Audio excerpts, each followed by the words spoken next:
এই গ্রামের ইষ্ট দেবতা পাদপদ্মে প্রণাম জানাই। আমার আপনার পরম পূজনীয় ভারত মাতার শ্রীচরণে জানাই আমি আমার ভক্তিপূর্ণ প্রণাম। আমার সামনে উপস্থিত আমার অভিভাবক সহ যারা এখানে আছেন, মাতৃস্থানীয় যারা আছেন, তাদের শ্রীচরণে জানাই আমি আমার ভক্তিপূর্ণ প্রণাম।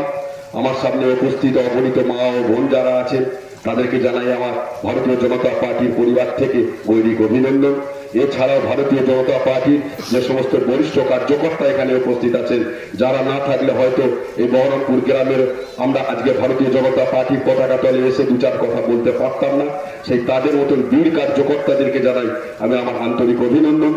এবং মঞ্চে উপস্থিত আমার মণ্ডলের সভানেত্রী সম্মানীয়া মন্দিরাদি এবং আমার সহযোদ্ধা বন্ধুপ্রতিম শ্রীমান নয়ন ঘোষ এবং রানা ঘোষ, এছাড়াও প্রদীপ ভাই, পোষণ ভাই ছাড়া যারা এখানে প্রত্যেকে আছেন, সকলকেই জানাই আমার আন্তরিক অভিনন্দন। আমরা এখানে এসেছি বহরমপুর মঙ্গলকোট বিধানসভার অন্তর্গত ভাল্লগ্রাম পঞ্চায়েতের এই বহরমপুর গ্রামে। এখানে এসেছি, আপনারা প্রত্যেকেই দেখছেন আমাদের স্টেজের পিছনে একটা ব্যানার লাগানো আছে বা ফ্লেক্স লাগানো আছে, যার নামে দেওয়া আছে পরিবর্তন পথসভা।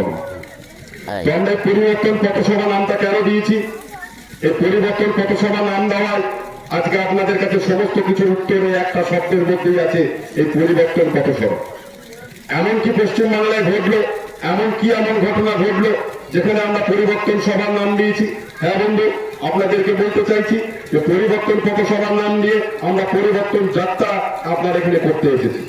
তার কারণ আমরা বিশ্বাস করেছিলাম, এই যে কতক্ষণ ধরে আমরা দেখেছি যে 32 বছর ধরে বামফ্রন্টের এক অপশাসন, তার রক্তচক্ষু, তার অপশাসন ঘটিয়ে আমরা আপন মনের আবেগে নিজেরা বিশ্বাস করেছিলাম হয়তো যে মহান বাংলার অগ্নিকন্যা বলে আমরা পরিচয় হয়েছিল আমাদের সাথে, সেই বাংলার মা মাটি মানুষের নাম করা এক মুখ্যমন্ত্রী মমতা ব্যানার্জিকে আমরা মনের আবেগের সাথে ভালোবেসেছিলাম এবং বিশ্বাস করেছিলাম, এবং তারই হাত ধরে পশ্চিমবাংলার নতুন সূর্য উঠবে, আবার বাংলার ঘরে ঘরে কর্ম ফিরে আসবে, বাংলার প্রত্যেকটা নারীর সম্মান সংগ্রাম নিয়ে পথ চলতে পারবে, প্রত্যেকটা বেকার ছেলের হাতে কর্ম খুঁজে পাবে, সেই আশা নিয়ে আমরা মা মাটি মানুষের সরকারকে ক্ষমতায় নিয়ে এসেছিলাম।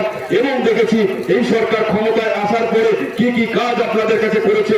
যে যে প্রতিশ্রুতিগুলো দিয়ে এই সরকারকে ক্ষমতায় নিয়ে আসা হয়েছিল, ঠিক তার বিপরীত উল্টো মেরুতে গিয়ে বামফ্রন্টের ঠিক ছেঁড়া ফেলে আসা সেই চটিটার উপরই পা দিয়ে কিন্তু চলছে।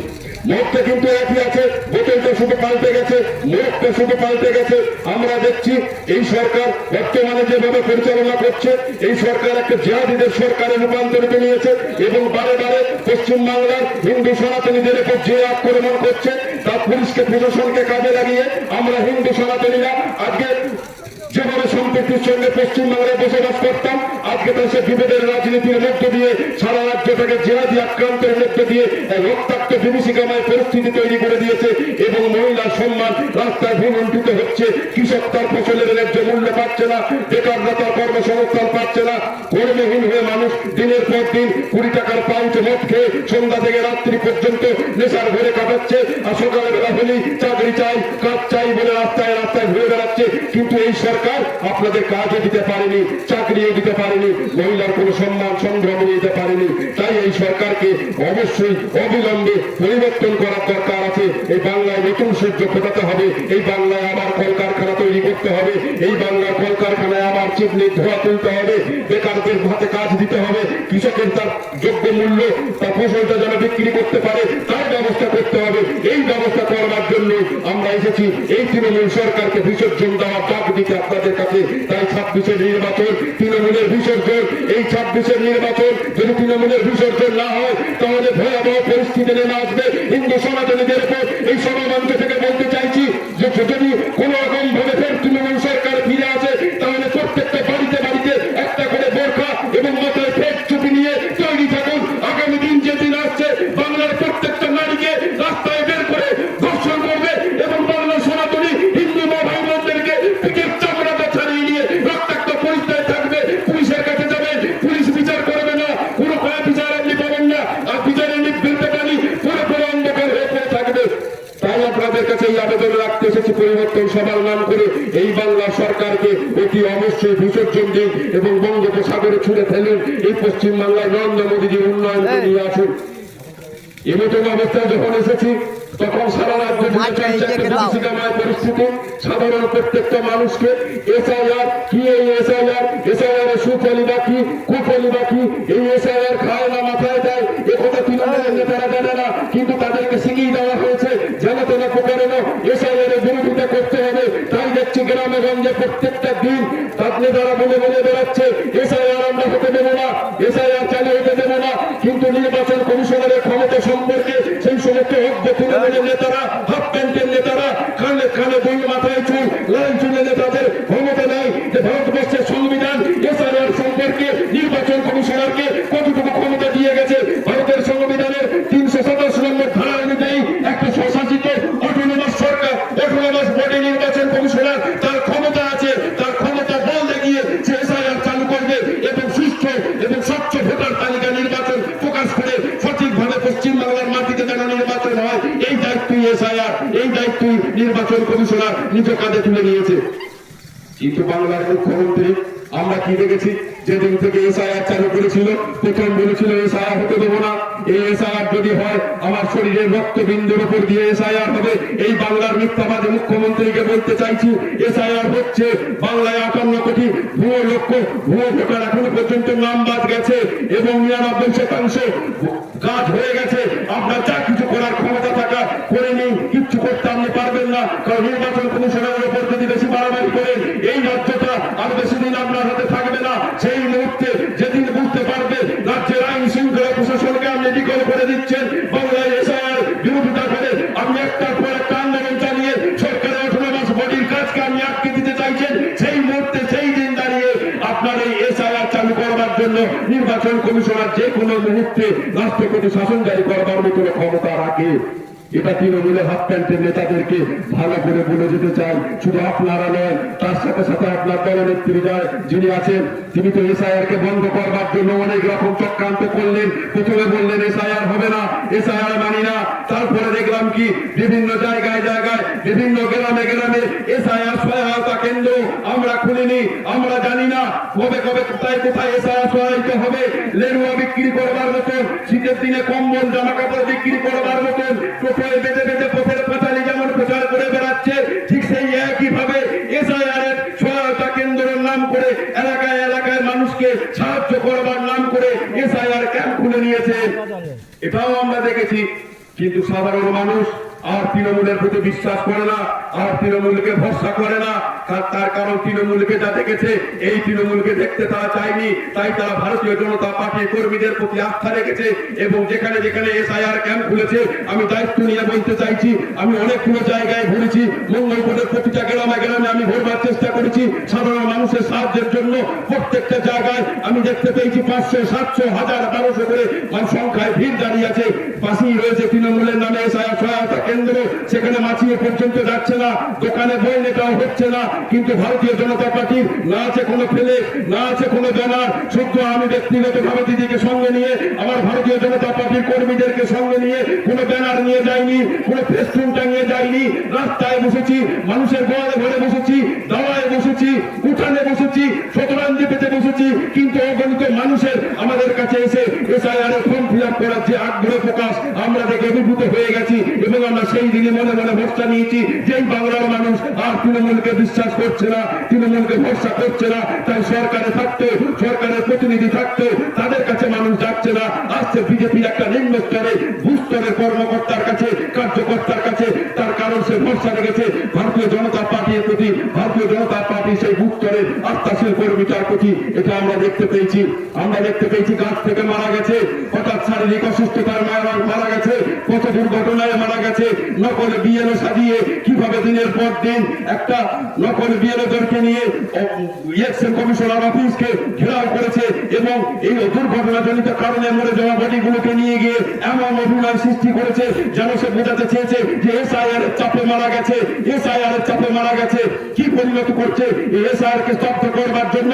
এবার আপনাদেরকে শুনতে হবে, জানতে হবে এসআইআর কে বন্ধ করে দেওয়ার এই আপ্রাণ চেষ্টা কেন মমতা ব্যানার্জি সরকার করেছে। তার কারণ উনি বুঝতে পেরেছেন বাংলার একটা সম্প্রদায় বিভিন্ন কারণে বিভিন্ন জাতিগত সমস্যা হোক বা রাজনৈতিক কারণ হোক বা তাদেরকে মিথ্যা দেওয়া প্রতিশ্রুতি হোক, একটা সম্প্রদায় যখন 3-4 ভাগে ভাগ হয়ে গেছে তার আর বাঁচবার উপায় নেই, আর সরকারকে গঠন করবার মতন যখন আর কোনো উপায় নেই, তখন একমাত্র পড়ে আছে হিন্দু সনাতনীদের পথ। যে সনাতনীদেরকে এতদিন ধরে উনি অপমান করে গেছেন, বন্দনা দিয়ে গেছেন। আমরা আজ পর্যন্ত কোনোদিন কলকাতার মেয়র রোড, কলকাতার রেড রোড আজকে ভারতীয় জনতা পার্টির ব্যানারে কোন সনাতনী কোনো কার্যক্রম করতে পারেনি, কিন্তু দেখেছেন মহরমের দিন তাজিয়া বের করছে লাল রেড রোডের মধ্যে দিয়ে একটা ব্যস্ততম রাস্তায় দাঁড়িয়ে তারা নামাজ পড়ে যাচ্ছে, সেখানে কোনোদিন কখনো বাধা সৃষ্টি হয় না। কিছুদিন আগে দেখতে পেলেন ব্রিগেড প্যারেড গ্রাউন্ড ময়দানে 5 লক্ষ কণ্ঠে হিন্দু সনাতনীদের গীতা পাঠ ছিল, সেই গীতা পাঠে মমতা ব্যানার্জি যায়নি,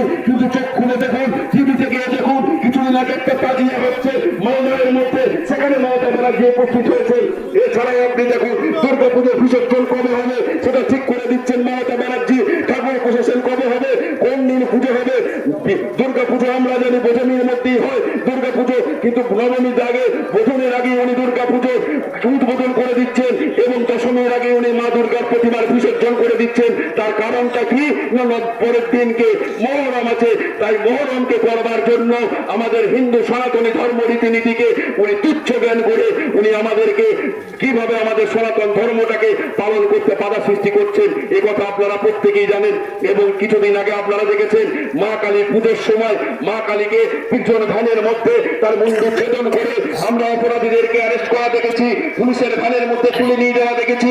কিন্তু একটা কথা একবার ভেবে দেখুন, মা কালী আজকে এই পশ্চিমবাংলা পুলিশের কাছে অ্যারেস্ট হচ্ছে, পিছন ভ্যানের মধ্যে উঠছে, রইল আপনার কোথায় সনাতন ধর্ম?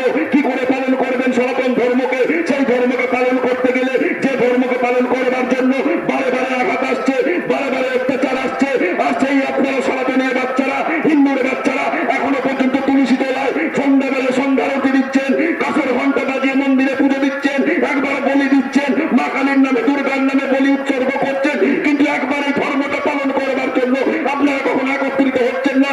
আপনাদের এই বিভাজনের ফলে একটা 30% সম্প্রদায়ের মানুষ আমরা 70% সম্প্রদায়কে তারা চোখ রাঙিয়ে যাচ্ছে, আর একটা সরকার সেই ভোটের পেশামতি করবার জন্য তাদেরকে সমস্ত রকম সুযোগ সুবিধা থেকে পুলিশি সহায়তা দিয়ে তাদেরকে উপকার করে যাচ্ছে। একই আপনারা চুপচাপ বসে বসে দেখবেন, যদি দেখতে থাকেন তাহলে আগামী দিনের আপনার বাড়ির স্ত্রী, আপনার বাড়ির কন্যা, আপনার বাড়ির পুত্র, এমনকি আপনি নিরাপদে থাকতে পারবেন তো? এই সভামঞ্চ থেকে এই প্রশ্ন আমি আপনাদেরকে করে যাচ্ছি। তার সাথে সাথে বলতে চাইছি যে তৃণমূলের অপশাসন সম্পর্কে যদি বলতে হয় তাহলে এখন বড় গবেষণার বিষয় চলছে, যে গবেষণার বিষয় চলছে সেটা হচ্ছে তৃণমূল নেতাদের হজম শক্তি নিয়ে এবং মমতা ব্যানার্জির প্রতিভা ক্ষমতা নিয়ে। মমতা ব্যানার্জির এত বড় প্রতিভা ক্ষমতা, আমরা এতদিন শিবকালী দুর্গার পুজো করেছি, নারায়ণের পুজো করেছি, কিন্তু বিষ্ণু মাতা যে আমাদের হিন্দু সনাতন ধর্মের একটা দেবতা, এই দেবতার নাম আমরা কখনো শুনিনি। ওই দেবতা পুংলিঙ্গের দেবতা না স্ত্রীলিঙ্গের দেবতা, এ কথাও আমরা এখনো জানিনি। আমরা বড় বড় রামায়ণ দেখেছি, আমরা মহাভারত শুনেছি, বিভিন্ন মুনি ঋষির বক্তব্য শুনেছি, বেদ উপনিষদের মধ্যে দিয়ে আমরা আমাদের সনাতন ধর্মকে পালন করতে শুনেছি, কিন্তু কোন বইয়ের মধ্যে আমরা শুনিনি আজ পর্যন্ত বিষ্ণু মাতা বলে কোন দেবতা আছে। তো সেই বিষ্ণু মাতার পুজো করেন আমাদের বাংলার মুখ্যমন্ত্রী, তারা এমন দেবতার পুজো যেখানে করেন তার ধ্যানই বাকি, তার মন্ত্রই বাকি, তার পূজার আচারই বাকি। এ কথা জানতে হবে মমতা ব্যানার্জির এত বড় প্রতিভাশালী মুখ্যমন্ত্রী। উনি ফুটবল খেলতে পারেন, উনি ওকালতি করতে পারেন, উনি ভূগোল সম্পর্কে জ্ঞান দিতে পারেন, উনি রসায়ন সম্পর্কে জ্ঞান দিতে পারেন, উনি জীবন বিজ্ঞান সম্পর্কে জ্ঞান দিতে পারেন, উনি কাজী নজরুল ইসলামকে দিয়ে রামায়ণে লেখাতে পারেন, উনি আবার আপনাদের মধ্যে আকাশের মধ্যে রাকেশ রোশনকেও পাঠিয়ে দিতে পারেন। তো এই প্রতিভা এখন একটা প্রতিভা ওনার মধ্যে পাওয়া যাচ্ছে না, শুধু ন্যায় প্রতিষ্ঠা প্রতিভাটা আমরা ওনার মধ্যে দেখতে পাচ্ছি না। আর তৃণমূল নেতাদের হজম শক্তি যদি বলতে চাই তাহলে দেখেছি বর্তমান তৃণমূল নেতাদের হজম শক্তি কি, তারা রাস্তার পাথর খাচ্ছে বা গরিব মানুষের কন্ট্রোলের চাল চুরি করে খাচ্ছে, গরিব মানুষের বন্যা ত্রাণে দেওয়া ত্রিপল চুরি করে খাচ্ছে, গজয় নদীর বালি খাচ্ছে, বীরভূমের পাথর খাচ্ছে, খেতে খেতে খেতে খেতে তাদের সীমা এতই বড় খিদা পেয়ে গেছে, স্টমাকের জোর তাদের এতই তীব্র হয়ে উঠেছে, তারা এখন বর্তমানে নরেন্দ্র মোদী শৌচালয় দিয়েছিলেন বাংলার প্রতিটা গ্রামগঞ্জে গরিব প্রত্যন্ত মানুষদের জন্য যেন ঘরের মধ্যে তারা শৌচালয় করতে পারেন, তার জন্য 11,000 টাকা করে প্রত্যেকটা পরিবারকে দিয়েছিলেন। আপনাদের হয়তো মনে আছে, ভুলে যাওয়ার দিন নয়, কারণ খুব বেশি দিনের ঘটনা নয়। আপনারা প্রত্যেকেই 900 টাকা করে জমা দিয়েছিলেন পঞ্চায়েতের কাছ থেকে একটা শৌচালয় অর্থাৎ পায়খানা পাওয়ার জন্য। কিন্তু আপনারা কি এখনো পর্যন্ত সেই 900 টাকার বিনিময়ে কত টাকা পেয়েছেন? আপনি কটা সিমেন্টের বস্তা পেয়েছেন? কত বড় আপনার পায়খানা ঘর নির্মাণ হয়েছে? তো বন্ধু, 900 টাকাও গেছে, যার কোনো রসিদ নাই, যার কোনো ভাউচার নেই, জমা দেওয়ার কোনো তথ্য প্রমাণ নেই। কিন্তু আপনার নামে কেন্দ্রীয় সরকারের 11,000 টাকা লুট করেছে। তাই এখানে বলি, তৃণমূল সরকারের হজম ক্ষমতা এতটাই ক্ষমতা যে গরিব মানুষের পায়খানাটাকেও চেটে ফুটে পরিষ্কার করে দিয়ে বসে আছে। তো এই এত বড় যাদের হজম ক্ষমতা, তাদের তো লিভারের রোগ আসবেই, লিভারের সমস্যা তো হবেই। আগামী দিনে লিভারের সমস্যা যখন পড়বে, তারা ডাক্তার দেখাতে যাবে কোথায়? ডাক্তার দেখাতে যাবে চেন্নাই। ডাক্তার দেখাতে যাবে কোথায়? ডাক্তার দেখাতে যাবে ভেলোরে। ভেলোরে ডাক্তার দেখাবে, চেন্নাই ডাক্তার দেখাবে, বিদেশের ডাক্তার দেখিয়ে তারা সুস্থ হয়ে আসবে। এসে এখানে পশ্চিমবাংলার যে স্বাস্থ্যসাথী কার্ড আছে, সেই স্বাস্থ্যসাথী কার্ডের প্রশংসা করবে আর বলবে কি, আমরা পশ্চিমবাংলাকে চেন্নাই হতে দেবো না, পশ্চিমবাংলাকে ব্যাঙ্গালোর হতে দেবো না, পশ্চিমবাংলাকে গুজরাট হতে দেবো না। একবার ভেবে দেখুন, এই সমস্ত তৃণমূল নেতাদের কারসাজি, এই হচ্ছে তৃণমূল নেতাদের চরিত্র। তাই এখন পশ্চিমবাংলায় দুটো জিনিসের উপর গবেষণা চলছে। এক হচ্ছে তৃণমূল নেতাদের হজম শক্তি, আর দুই হচ্ছে মমতা ব্যানার্জির প্রতিভা ক্ষমতা। এই প্রতিভা সম্পন্ন মানুষ আমরা দেখিনি আজ পর্যন্ত কখনো। আর এইরকম ভ্রষ্টাচারী দলের নেতাদেরকে আমরা আজ পর্যন্ত দেখিনি। আপনারা শুনেছেন, পড়েছেন, জেনেছেন। এই বহরমপুর গ্রামের শিক্ষিত সুশীল সম্প্রদায়ের মানুষ আমরা, ইতিহাস আপনারা ভুলে যাননি। আপনারা প্রত্যেকেই লেখাপড়া শিখেছেন, জানেন যে মুঘল সাম্রাজ্যের পতনের কারণ কি, মুঘল সাম্রাজ্য কবে প্রতিষ্ঠা পেয়েছিল, পতনের কারণ কি মনে হয় ভুলে যাননি। সেই বাবার হলো আবার জ্বর, ছাড়িল ঔষধে, সেই বাবর, আকবর, হুমায়ুন, জাহাঙ্গীর, ঔরঙ্গজেব, এদের কথা আমরা ভুলিনি। যাদের জামানায় এই বাবর ছিলেন একজন আক্রমণকারী, একজন বিদেশি, ব্যবসা করতে পশ্চিমবাংলায় এসেছিলেন। সারা পশ্চিমবাংলায় ভারতের সম্পত্তিকে, ভারতবর্ষের সম্পত্তিকে, মণি মাণিক্য, সোনার সিংহাসন, দিল্লির দরবারে যে কোহিনূর ছিল, সেই সমস্ত লুট করবার জন্য বাবর এসেছিলেন এই ভারতবর্ষকে শাসন করতে।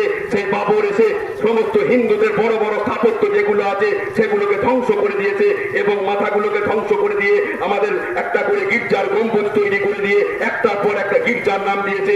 কখনো নাম দিয়েছে বাবরি মসজিদ, কখনো নাম দিয়েছে আদিনা মসজিদ। এই সমস্ত দিন আমরা ভুলতে পারিনি বন্ধু। তাই ইতিহাস পুনরায় ফিরে আসছে, ইতিহাস কখনো ক্ষমা করবে না, ইতিহাসকে মানুষ ভুলতে পারবে না।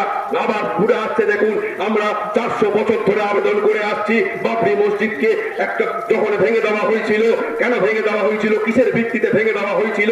আমরা আপনার সনাতনী যারা ভাই বোন আছেন তারা প্রত্যেকেই বলুন তো, যে মোহাম্মদের আগে কোনো ইসলাম ছিল কিনা, যিশুর আগে কোনো খ্রিস্টান ছিল কিনা, ইসবের আগে কোনো জৈন ছিল কিনা, গুরু নানকের আগে কোনো শিখ ছিল কিনা? কিন্তু আপনারা একবার ভেবে দেখুন, শ্রীকৃষ্ণ, রামায়ণ, রাম ছিল, শ্রীকৃষ্ণ ছিল, বিষ্ণুর 10 অবতার ছিল। তো ভারতবর্ষের পৃথিবীর ইতিহাস যদি আপনারা জানতে চান, তাহলে ভারতবর্ষের ইতিহাস জানতে গেলে এই সনাতনকে প্রথম জানতে হবে, এই সনাতন ধর্মকে প্রথম চিনতে হবে, বিষ্ণুর 10 অবতারকে চিনতে হবে। কিন্তু এখন এই বর্তমান সরকার ভোট রাজনীতির ফলে সেই সমস্ত ভুলিয়ে দিয়ে এই স্বাধীন ভারতবর্ষে যেদিন প্রথম প্রধানমন্ত্রী হয়েছিলেন কংগ্রেস সরকার, তখন ক্ষমতায় ছিল, এই স্বাধীন ভারতবর্ষের প্রথম প্রধানমন্ত্রী হয়েছিলেন মৌলানা আবুল কালাম আজাদ, যিনি এক বর্ণ লেখাপড়া জানতেন না, 4 পর্যন্ত পাস করেননি। উনি ক্ষমতায় আসার পরে এই ভারতবর্ষ হিন্দুদের স্থাপত্যগুলোকে ধ্বংস করে দেওয়ার যে ইতিহাস, ভারতবর্ষের যে বীরত্বের কাহিনী, রাণা প্রতাপ থেকে আরম্ভ করে ছত্রপতি শিবাজির যে বীরত্বের কাহিনী, সেই বীরত্বের কাহিনীগুলোকে ইতিহাস বই থেকে লুপ্ত করে দেওয়া হয়েছে। দিয়ে কি নিয়ে আসা হয়েছে? বাবরের কাহিনী, হুমায়ুনের কাহিনী, মুঘল সাম্রাজ্যের কাহিনী। কিন্তু ভারতবর্ষের যে বীরত্বের কাহিনী, ভারতের যে সনাতনীর কাহিনী, এই ভারতবর্ষের যে সাধু মুনি ঋষির কাহিনী, ভারতবর্ষের যে বেদের কাহিনী, এই বেদ যেদিন সারা পৃথিবীতে শিক্ষার আলো ছিল না, সেদিন এই ভারতবর্ষের বেদ সারা পৃথিবীকে শিক্ষার আলো দেখিয়েছিল। এ কথা ভুলিয়ে দিয়ে ভারতবর্ষের মধ্যে মোহাম্মদ বিন তুগলকের কাহিনী লিখেছেন, ও শাহজাহানের কাহিনী লিখেছেন। তো আমরা দেখেছি যেদিন মৌলানা আবুল কালাম আজাদ ইতিহাস রচনা করেছেন, সেই দিন থেকে ভারতবর্ষের ইতিহাসকে বিকৃত তৈরি করে দিয়ে করতে করতে করতে করতে আজকে নতুন যুব সম্প্রদায় ভারতবর্ষের সাঁওতাল বিদ্রোহ পড়ে না, সিধু কানুর আন্দোলন পড়ে না, স্বদেশী আন্দোলন পড়ে না, অন্য কোনো যুদ্ধ করে না, জালিয়ানওয়ালাবাগের হত্যাকাণ্ডের ঘটনাও তাদের জানা নাই। তারা কিন্তু আজকে জানে এই পশ্চিম বাংলার বুকে থেকে কবে কাটাকে সরিয়ে দিয়ে, এই পশ্চিম বাংলার বুকেতে কবে একটা শিল্পপতি কাটাকে সরিয়ে দিয়ে, সিঙ্গুর থেকে সরিয়ে দিয়ে পশ্চিম বাংলার মাটিতে, সেই মাটিতে কে প্রথম সরষে বুনেছিল, এই প্রশ্ন কিন্তু আজকে ক্লাস সপ্তম শ্রেণী অষ্টম শ্রেণী পাঠ্য পুস্তকের মধ্যে ঢুকিয়ে দেওয়া হয়েছে। তাই ভারতবর্ষের ইতিহাস, পশ্চিম বাংলার গৌরব গাথা ইতিহাস, যে পশ্চিম বাংলা একদিন সারা পৃথিবীকে পথ দেখাতো, সেই পশ্চিম বাংলা আজকে সর্বপ্রথম পিছনে পড়ে আছে। আর সমস্ত রাজ্যের কাছে বিদ্রুপে হাসি হেজে বেড়াচ্ছে। পশ্চিম বাংলাকে যারা অবজ্ঞা করছে, সেই জায়গায় যে সমস্ত শিক্ষিত বেকার ছেলেরা রুজি রোজগারের টানে তার পরিবারের মুখে হাঁটি ফোসানোর জন্য বিভিন্ন জায়গায় কলকারখানায় কাজ করছে, বহুতল নির্মাণের জন্য কাজ করছে, এই পশ্চিম বাংলায় বেকারের অবস্থা এই তৃণমূল সরকারের জামানায় 10তম বৃদ্ধি পেয়েছে। আজকে পশ্চিম বাংলায় সব থেকে বেকারের সংখ্যা সারা পৃথিবীকে নজর কাটছে। তার প্রমাণও আমরা পেয়েছি 2019 সালে যখন করোনা হয়। আপনি যখন সারা পশ্চিম বাংলায় যখন ভারতবর্ষে যখন করোনা মহামারী প্রকোপ হয়, সেই প্রকোপের মধ্যে দিয়ে যখন কাজ কর্মহীন হয়ে পড়ে, মানুষরা যখন নিজের ঘরে ফিরতে চাইছে, পরিবার পরিজনের মুখ দেখতে চাইছে, তখন আমার যশস্বী প্রধানমন্ত্রী, গৌরবশালী প্রধানমন্ত্রী, তারা যাতে ভারতে ফিরতে পারে তার জন্য করে তিনি প্লেনের ব্যবস্থা করেছিলেন, তার জন্য তিনি ট্রেনের ব্যবস্থা করেছিলেন। কিন্তু এই বাংলার ভ্রষ্টাচারী মিথ্যাবাদী মুখ্যমন্ত্রী সেই করোনা ট্রেনটা নাম দিয়েছিল করোনা ট্রেন। একবার ভেবে দেখুন, আপনার বাড়ির ছেলে তার সে কাজ করছে, রুটি রুটির টানে বাইরে পড়ে আছে, তাকে ফিরিয়ে নিয়ে আসার জন্য ভারতবর্ষের প্রধানমন্ত্রী যখন আপ্রাণ চেষ্টা করছেন, এই বাংলার মুখ্যমন্ত্রী তখন করোনা ট্রেনের নাম দিয়ে তাদেরকে অপমান করে যাতে পশ্চিম বাংলায় ঢুকতে না পারে সেই ব্যবস্থা করেছিলেন। এবং করোনা কালে আমাদের চোখে নজর সৃষ্টি হয়েছিল।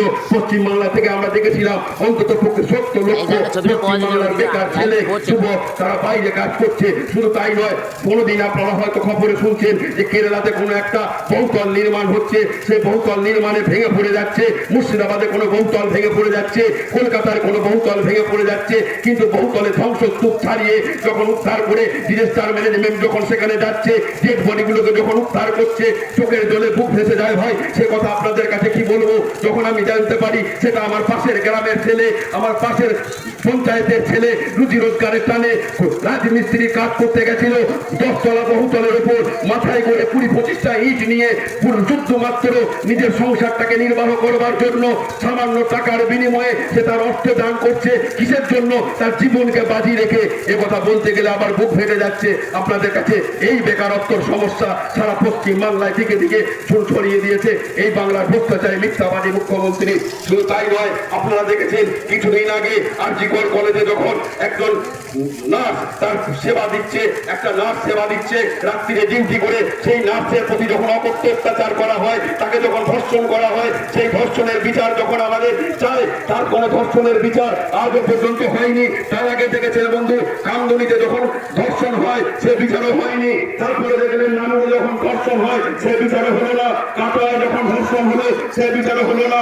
উল্টিয়ে ঘুরিয়ে এই প্রধানমন্ত্রী, এই মুখ্যমন্ত্রী, উল্টিয়ে এই ভ্রষ্টাচারী মুখ্যমন্ত্রী, এই মিথ্যাবাদী মুখ্যমন্ত্রী একটার পর একটা যখন নারী ধর্ষণ হচ্ছে পশ্চিম বাংলার বুকে, তখন উনি বলছেন যে শরীর থাকলে পরে যেমন ঝড় হয় তেমনি শরীর থাকলে পরেও ধর্ষণ হয়, শরীর থাকলে পরে এগুলো হতে পারে। কখনো তিনি বলছেন এটা বামফ্রন্টের সাজানো ঘটনা, কখনো তিনি মূল্য নির্ধারণ করে দিচ্ছেন। কিন্তু বারবার তিনি ধর্ষকদেরকে বাঁচাবার জন্য আইনি সহায়তা পর্যন্ত প্রদান করছেন। আর্থিককে ভেঙে তছনছ করে দিয়ে প্রমাণ লোপাট করে দেওয়ার চেষ্টা করলো। কিন্তু আসল অপরাধীরা আজ পর্যন্ত গ্রেপ্তার হলো না। একজন নিরপরাধী আপনার আমার ঘরের একজন গরিব ঘরের